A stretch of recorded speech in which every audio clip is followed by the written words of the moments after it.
The Senate votes on an important new bill.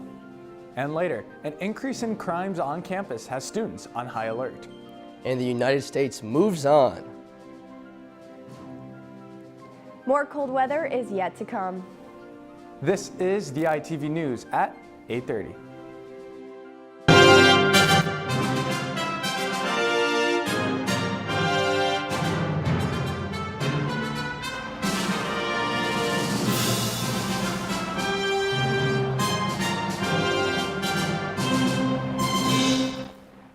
Good morning. We are live on the DailyIowan.com and KRUI 89.7 FM. I'm Johnny Valtman.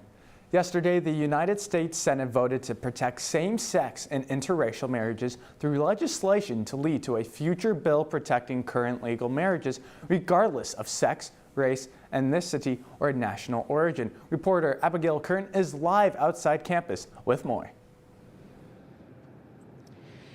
Yes, thanks, Johnny. This comes after the overturning of Roe versus Wade, which removed the federal right to abortion, and comments made by justices about same-sex and interracial marriages could be next. Passing the bill is our chance to send a message to Americans everywhere, no matter who you are, who you are, or who you love. You too deserve dignity and equal treatment under the law. 61. The bill passed 61 to 36 and will likely move to the House of Representatives sometime next week. This bill aims to work as a backup for same-sex and interracial couples should the Supreme Court allow states to block their marriages. Back to you, Johnny. The University of Iowa law enforcement reported that there has been a rise of sexual offenses in 2021 on campus. This increase is in comparison from 2020 to 2021, where the amount of sex offenders reported increased by 35. Reports of rape increased by 29, and reports of on-campus fondling increased by 6. Officials say this is due to the reopening of campus after COVID-19, and the UI has worked to encourage victims to come forward and report these kind of crimes. On campus, the Rape Victim Advocacy Program provides free and confidential resources by those affected by sexual violence. Executive Director Adam Robinson said that 54 rape reports in 2021 are low for how big the campus is. The Iowa City Council is suggesting a revision to Ordinance 88. Ordinance 88 determines what a police misconduct complaint is and the process to file a complaint. The current ordinance states that there must be a personal knowledge in order to file a complaint. The suggested revision states that incidents seen on only social media platforms is not considered personal knowledge and cannot warrant filing a complaint. The goal of this revision is to cut down on the reports of the Iowa City Police Chief and the board will receive. Samantha, yesterday we felt the cold front coming in. What can we expect for the rest of the week? Well, Johnny, we're looking at a live shot of campus where it's currently 20 degrees out right now with some light wind. Tonight we'll be in for a cold one. The temp drops to a frigid 15 degrees with even more wind. Thursday is looking up with a high of 43 degrees and a low of 31 degrees. Friday will be a good day to go outside. It will be cloudy but warm with a high of 56 and a low of 19 degrees. Moving into the weekend, we're seeing highs in the 30s and 40s and lows in the 20s. Starting off next week, Monday and Tuesday is in the 40s and 30s with lows in the teens, with a slight chance of rain on Monday. For the first time in 38 years, Mauna Loa, the world's largest active volcano, erupted this week. Today, 2 new lava flows are reported from the Hawaiian landmark. Both Mauna Loa and neighboring volcano Kilauea are erupting together. It was a surprise. We knew that it was coming, but not now. No homes or infrastructure are being threatened, but the air quality is expected to worsen due to volcanic smog. Back to you, Johnny. The Icon Arts Academy is a new performing arts boarding school in the Iowa City. The Iowa City Community School District will collaborate with the Academy to offer online courses for its students. The Academy and collaboration are the first of its kind in the state. We have Daily Iowan News reporter Virginia Russell live in the newsroom with more. Students will take what are referred to as core classes, which are classes in the subjects of math, English, science, and social studies. They will get to register and pick from a variety of classes within these subjects. And when did this partnership begin? The partnership began during 2020 in the COVID-19 pandemic. Academy founders Beth Brown and Leslie Nolte reached out to the Iowa City Community School District, and they began drafting a program that would fit the needs of their students. Why does this program work for Academy students? Well, the Academy is an alternative path for students who want to still pursue their artistic paths, but in a different environment, while still making sure they receive their core education. Having online classes is a simpler way for them to focus on their main pursuits, but still earn their high school degree. Back to you, Johnny. Thanks, Regan. Chinese President Xi Jinping's zero-tolerance approach to COVID-19 has caused many protests in major Chinese cities. Snap lockdowns and strict restrictions are escalating in the country, causing an unusual show of defiance from the Chinese citizens. This is a moment for the Chinese people and the Chinese government to speak to. Protesters were held over the weekend in both Beijing and Shanghai, and according to eyewitness accounts in Nanjing and Wuhan as well. The protests were started over an event that took place on Friday in Urumqi, where a deadly fire struck and enraged residents who have dealt with lockdowns of over 100 days. Officials say 10 people were killed in the fire, which took over 150 minutes to contain. Residents have flooded social media with posting footage of the fire, with comments suggesting that COVID-19 restrictions contributed to the delay and failure to extinguish the fire in a timely manner. Hundreds marched in the streets of Beijing and protest on Sunday, calling for a lift of the lockdowns. Openly displaying anger in China is rare, but citizens are determined to make a change. Now let's go to all things Hawkeye sports with AJ Reistetter.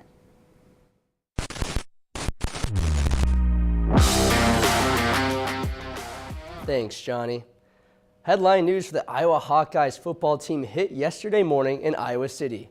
Quarterback Alex Padilla announced that he has entered the NCAA transfer portal and will be leaving the team. Given that starter Spencer Petras has been the face of Iowa's offense for most of the past 2 years, Alex Padilla has only had minimal chances to prove his worth as his backup. However, he still has time to make his mark. Padilla has 2 seasons left of eligibility and will look to take his talents to a different program. And with the conclusion of the regular season, the Big Ten has announced their selections for players receiving all conference awards. Many Hawkeyes were selected for first and second team defensive honors, such as Riley Moss, Cooper DeJean, Seth Benson, and Lucas Van Ness. Iowa's Torrey Taylor was selected as third team punter for special teams. In addition to these Hawks, senior linebacker Jack Campbell was awarded Defensive Player of the Year and Linebacker of the Year. This comes as no surprise, as Campbell counted 118 tackles, 2 interceptions, 3.5 tackles for loss, and 3 pass breakups, leading Iowa to a top 6 defense. And history was made last night during the Iowa men's basketball game. DITV Sports reporter Sarah Galla tells us more. The Iowa men's basketball team bounced back real quick after the loss to the TCU Horned Frogs, and tonight took down the Georgia Tech Yellow Jackets with a score of 81-65. The player that led this team to victory tonight was Chris Murray. Murray, in fact, broke the Hawkeye program history record for an ACC Challenge game with 31 points and total of 20 rebounds. He sure so far has been a key player on this team this season. I feel like I just let the game come to me today. I hit open shots. I knew I had mismatches down low, so we definitely took advantage of that. By halftime, the score of the game was 41-36, and throughout the entire game, the Hawkeyes always had the lead. Moving on into the second half, the reasoning the Hawkeyes did so well was because of their incredible rebounding, and their shots continued to fall in the basket. When we hit those open threes, open shots, it kind of gets us in a rhythm on both sides of the ball. So by doing that early in the second half, when they would kind of went on run, we kind of went on a little run of ours. All in all, this was a great win by the Hawkeyes, and their next game is this Thursday against Duke in the Jimmy V Classic. Be sure to tune back in to see how they do. From Carver Hawkeye Arena, I'm Sarah Galla, DITV Sports. Thanks, Sarah. And the women's team will play North Carolina State at Carver Hawkeye Arena tomorrow for the ACC Big Ten Challenge. The Hawkeyes are coming off a tough loss to number 3 UConn on Sunday. And aside from how well the Huskies played offensively, head coach Lisa Bluter was impressed with how well their defense played. I'm thrilled, though, that, we forced 14 turnovers against UConn. And I think a lot of that came in our zone. And so that gives us encouragement going forward. And we wanted to win this game, no doubt about it. But I asked the team if they feel like they can compete, and they said yes. And that's what sets us up for March. And that's what we are, if we can't get the win, that's the next best thing. The game against the Wolfpack will start at 7:30 p.m.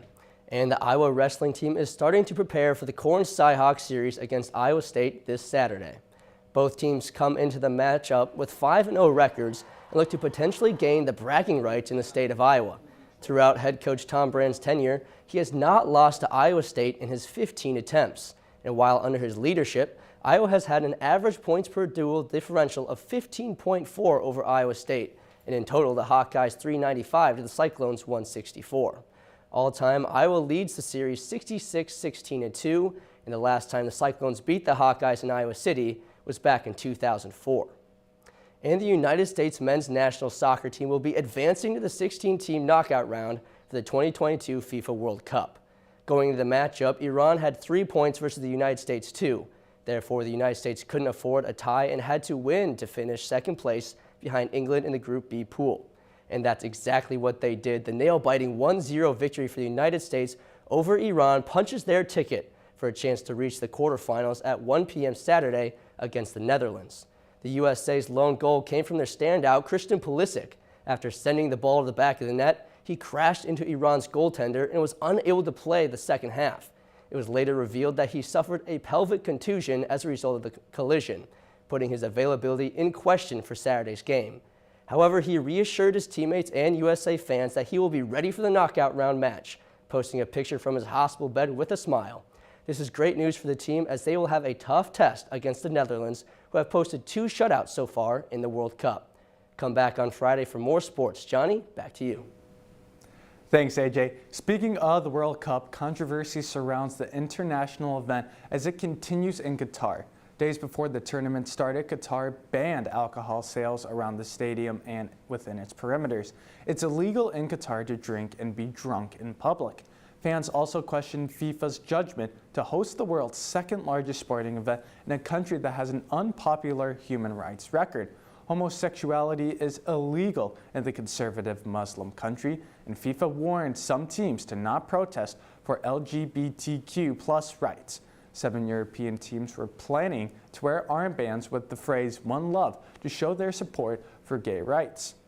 The teams decided to not wear the armbands, and Germany players posed for photos before their match against Japan in response.